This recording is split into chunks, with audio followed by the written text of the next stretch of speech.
નમસ્કાર મિત્રો, all India બાર એક્ઝામિનેશનની અંદરથી પ્રોફેશનલ એથિક્સ જે સબ્જેક્ટ છે એની અંદર એડવોકેટ એક્ટની અંદર પણ ઘણા પ્રશ્નો એઆઈબીની એક્ઝામની અંદર પૂછાતા હોય છે. તો એવા મોસ્ટ આઈએમપી જે પ્રશ્નો છે આજના આ સેશનની અંદર આપણે લઈને આવેલા છીએ. તો પ્રશ્ન જોઈશું. ચલો, પહેલો પ્રશ્ન છે કે ભારતની અંદર કાનૂની વ્યવસાયનું નિયમન કરવા માટે મુખ્યત્વે કયો કાયદો નીચેની અંદર જે ઓપ્શન આપેલા છે એની અંદર જવાબદાર છે? તો ઓપ્શન નંબર બી જે સાચો છે એ સાચો જવાબ આવશે. એડવોકેટ એક્ટ 1961 જે છે એ કાનૂની વ્યવસાયનું નિયમન કરવા માટે પોતે જવાબદાર છે. આગળનો પ્રશ્ન છે કે એડવોકેટ એક્ટ 1961નો મુખ્ય ઉદ્દેશ શું છે? તો કાનૂની વ્યવસાયનું નિયમન કરવું અને વ્યવસાયિક ધોરણો જાળવવા એ એડવોકેટ એક્ટ 1961નો મુખ્ય ઉદ્દેશ છે. આગળનો પ્રશ્ન છે કે એડવોકેટ એક્ટ 1961 હેઠળ કાનૂની શિક્ષણ અને વ્યવસાયિક આચરણના નિયમન માટે કઈ સંસ્થાને સોંપવામાં આવી છે? બાર કાઉન્સિલ ઓફ ઇન્ડિયાને સોંપવામાં આવેલી છે. એડવોકેટ એક્ટ 1961 મુખ્યત્વે નીચેની અંદરથી કયા મુદ્દા સાથે સંબંધિત છે? તો કાનૂની વ્યવસાયનું નિયમન કરવા માટે પોતે સંબંધિત છે. એડવોકેટ એક્ટ 1961 મુજબ નીચેનામાંથી કયું બાર કાઉન્સિલ ઓફ ઇન્ડિયાનું કાર્ય નથી? તો ઉચ્ચ અદાલતોની અંદર ન્યાયાધીશોની નિમણૂક કરવી એ બીસીઆઈનું કાર્ય નથી. ત્રણ બીજા જે કાર્ય આપણે જોઈ લઈએ તો કાનૂની નૈતિકતા અને શિસ્તને પ્રોત્સાહન આપવું એ છે એ બીસીઆઈનું કાર્ય છે. કાનૂની શિક્ષણનું નિયમન કરવું સાથે સાથે વ્યવસાયિક આચરણના જે આચારસંહિતાના ધોરણો છે એ પોતે ઘડવા એ જે એડવોકેટ એક્ટ 1961 પ્રમાણે બીસીઆઈ એટલે કે બાર કાઉન્સિલ ઓફ ઇન્ડિયાનું કાર્ય છે. આગળનો પ્રશ્ન છે કે એડવોકેટ એક્ટ 1961 નીચેનાને પ્રમાણિત કરવાનો પ્રયાસ કરે છે. તો વકીલોને તાલીમ, એને નોંધણી અને એનું આચરણ તથા આચારસંહિતાની જે જરૂરિયાત હોય છે એ ઘડવાનો પોતે પ્રમાણિત કરવાનો પ્રયાસ કરે છે. આ કાયદા હેઠળ નીચેનામાંથી કોને વકીલો સામે શિસ્તભંગના પગલાં લેવાનો અધિકાર હોય છે? તો બાર કાઉન્સિલ ઓફ ઇન્ડિયા અને રાજ્યની જે બાર કાઉન્સિલ હોય છે, એટલે આપણે દાખલા તરીકે ગુજરાતની જોવા જઈએ તો bar council of Gujarat BCG એ પોતે આ પ્રકારના શિસ્તના પગલાં લેવાનો એમનો અધિકાર હોય છે. બંનેને, બીસીઆઈ અને બીસીજી બંનેને અધિકાર હોય છે. આગળનો પ્રશ્ન છે કે એડવોકેટ એક્ટ 1961 કયા વર્ષની અંદર ઘડવામાં આવે? તો સ્વાભાવિક રીતે એડવોકેટ એક્ટ 1961 જે છે એ 1961ની અંદર જ ઘડવામાં આવે છે. ચાલો આગળનો પ્રશ્ન જોઈશું. નીચેનામાંથી એડવોકેટ એક્ટ 1961નું મુખ્ય લક્ષણ શું છે? તો તે એડવોકેટની નોંધણી અને નિયમન કરવા માટેની જોગવાઈ કરે છે. એડવોકેટ તરીકે નોંધણી કરવા માટે વ્યક્તિ માટે નીચેનામાંથી કઈ ફરજિયાત આવશ્યકતા છે? તો માન્ય યુનિવર્સિટીની અંદરથી કાયદાની ડિગ્રી પૂર્ણ કરેલી હોવી જોઈએ. દાખલા તરીકે એલએલબીના 2 ડિગ્રી હોય છે, ઇન્ટરગ્રેટેડ હોય છે 5 વર્ષનો અને 3 વર્ષની એલએલબીના કોર્સ હોય. તો એની અંદરથી જે તે માન્ય યુનિવર્સિટી હોય છે એની અંદર ડિગ્રી સર્ટી મેળવેલી હોવી જોઈએ. ત્યારબાદ જ એ પોતે વ્યક્તિ એનરોલ કરાવવા માટે સક્ષમ બનશે અને એનરોલ થઈ ગયા પછી તે વ્યક્તિ એડવોકેટ બનશે એઆઈબીની એક્ઝામ ક્લિયર કર્યા બાદ. આગળનો પ્રશ્ન જોઈશું. વકીલ તરીકે નોંધણીનું સંચાલન આ દ્વારા કરવામાં આવે છે, એટલે કે શાના દ્વારા કરવામાં આવે છે? તો સંબંધિત રાજ્ય અથવા પ્રાંતીય બાર કાઉન્સિલ દ્વારા કરવામાં આવતું હોય છે. એડવોકેટ એક્ટ 1961 મુજબ વકીલની નોંધણી માટે કયો દસ્તાવેજ જરૂરી હોય છે? તો માન્ય કાયદા ડિગ્રીનું પ્રમાણપત્ર જરૂરી છે. અધિનિયમ હેઠળ જાળવવામાં આવતા એડવોકેટના રોલમાં મુખ્યત્વે શું સામેલ હોય છે? તો બધા નોંધાયેલ વકીલોના નામ અને એની વિગતો જે છે અધિનિયમ હેઠળ એ રોલની અંદર સામેલ હોય છે. આગળનો પ્રશ્ન છે કે એડવોકેટ એક્ટ 1961 હેઠળ એડવોકેટની નોંધણી નીચેના કયા અધિકારો આપતા હોય છે? તો કોઈ પણ કોર્ટની અંદર હાજર રહેવું, એટલે કે સંબંધિત રાજ્ય બાર કાઉન્સિલ દ્વારા લાદવામાં આવતી કોઈ પણ પ્રતિબંધોને આધીન કોઈ કોર્ટ હોય એની અંદર હાજર રહેવું, એની વીપી જોઈન્ટ કરવીને કેસ લડવો, એવા અધિકારો એડવોકેટ 1961 પોતે એડવોકેટની એનરોલ થઈ ગયા પછી, નોંધણી થઈ ગયા પછી એમને અધિકાર આપતી હોય છે. આગળનો પ્રશ્ન જોઈએ કે એડવોકેટ એક્ટ હેઠળ નોંધણી અંગે નીચેનામાંથી કયું વિધાન સાચું છે? તો ઓપ્શન નંબર બી સાચો જવાબ બનશે કે નોંધણી માટે સંબંધિત રાજ્ય બાર કાઉન્સિલને અરજી કરવી અને નિર્ધારિત શરતો પૂરી કરવી જરૂરી હોય છે. આગળનો પ્રશ્ન જોઈશું કે વકીલ તરીકે નોંધાયેલ વ્યક્તિએ વ્યવસાયિક આચારસંહિતા અને નૈતિક ધોરણોનું પાલન કરવું જરૂરી બનતું હોય છે. જો કોઈ વકીલ યોગ્ય નોંધણી વિના પ્રેક્ટિસ કરે તો તે શું ગણાય છે? તો તેમના પ્રેક્ટિસ કરવાના અધિકારને કોઈ પણ કોર્ટ દ્વારા માન્યતા આપવામાં આવતી નથી. એવા વકીલો ના ગણાય, એમને સ્વાભાવિક રીતે દલાલ ગણવામાં આવે છે. ચલો આગળનો પ્રશ્ન જોઈશું કે અધિનિયમ હેઠળ વકીલ તરીકે નોંધણી કરવાની પ્રક્રિયાનો હેતુ આ સુનિશ્ચિત કરવાનો હોય છે, એટલે કે શું સુનિશ્ચિત કરવાનો હોય છે? તો કાનૂની શિક્ષણ અને વ્યવસાયિક યોગ્યતાના સમાન ધોરણો સુનિશ્ચિત કરવાનો હોય છે.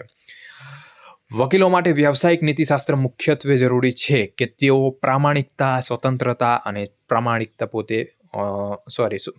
અને સ્વતંત્રતા જાળવી રાખે.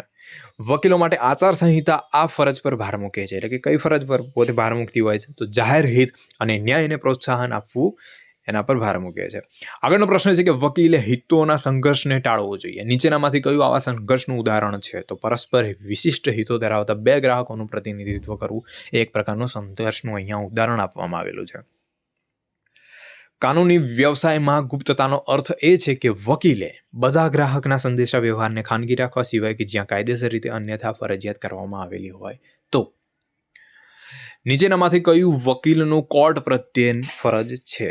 તો ફક્ત સંબંધિત અને સાચા પુરાવા રજૂ થાય તેની ખાતરી કરીને કોર્ટને મદદ કરવી.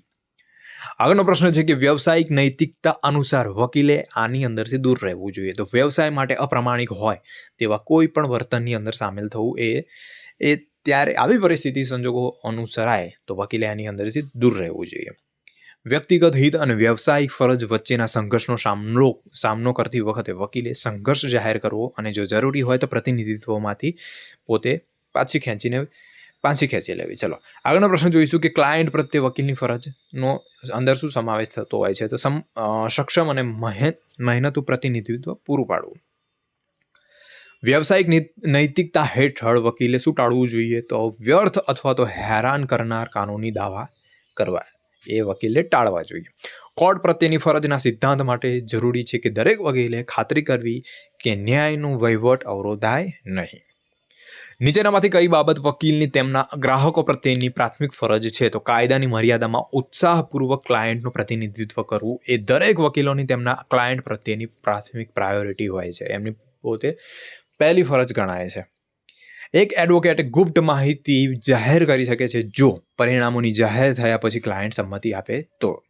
ક્લાયન્ટની ગુપ્તતાના સંદર્ભની અંદર વિશેષાધિકાર સંદેશા વ્યવહારનો શું સંદર્ભ આપવામાં આવે છે? તો સંદેશા વ્યવહાર કે ક્લાયન્ટ ગુપ્ત રહેવા માંગે છે અને કાયદા દ્વારા સુરક્ષિત છે. જો કોઈ ક્લાયન્ટ ખોટી જુબાની આપવાનું વિચારી રહ્યો છે તો વ્યવસાયિક નૈતિક ફરજ એ છે કે ક્લાયન્ટને તેની વિરુદ્ધ સલાહ આપો અને જો જરૂરી હોય તો કેસની અંદરથી પાછા ખસી જાઓ.